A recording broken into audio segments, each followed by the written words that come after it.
Matapos ang makasaysayang Car Mega Parade itong Oktubre, panibagong high-octane na naman na motorsports ang umarangkada sa Clark International Speedway nitong weekend. May report si teammate Jamaica Bayaka. Kung sa highway may kaskasero, dito countdown. Controlled speed at track rules pa rin ang laban. Dito sa Clark International Speedway, tampok ang isang makabuluhang pagtitipon ng mga motorcycle enthusiasts.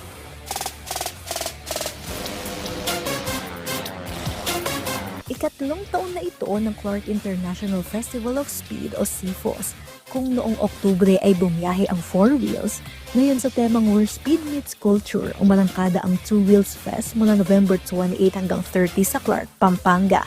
Ayon kay Johnny Tan, President ng Kilton Motor Corporation and Clark International Speedway, taon-taon nilang tinataguyod ang festival bilang pagtitipon ng mga riders na may iisa lamang na hilig, ang adrenaline ng speed at ang kwentong kasama nito.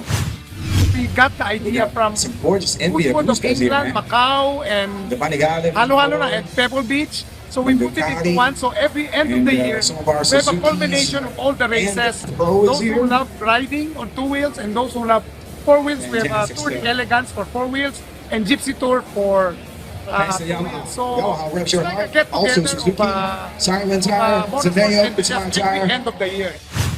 Mula pa 2023, hindi lang layunin ng CFOS na magpakilala ng motorsports sa bansa. Para sa kanila, isa din itong selebrasyon ng camaraderie, passion at patuloy na pag-unlad ng sports tourism.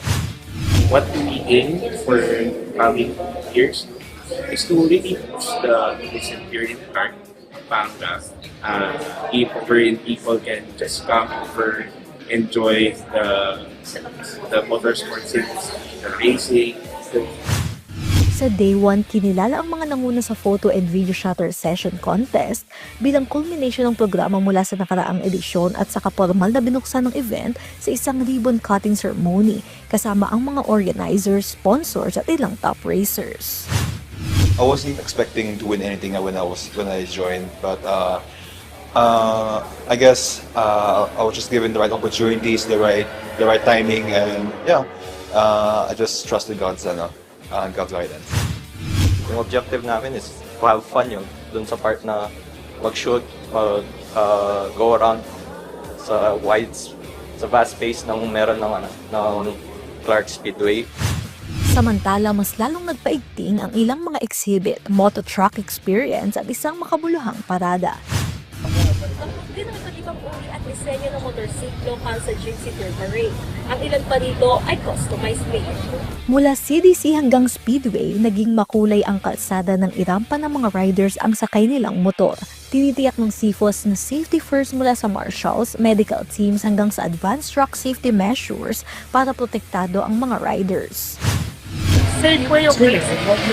Way of going That's racing some instead of gorgeous racing on the street. latest edition MGZS. Sport, we would like to have a sort of safe racing here in the racetrack. We have ambulance, we have marshals, we have everything na sigurado silang aksidente ba sila, walang mangyayari sa kanila.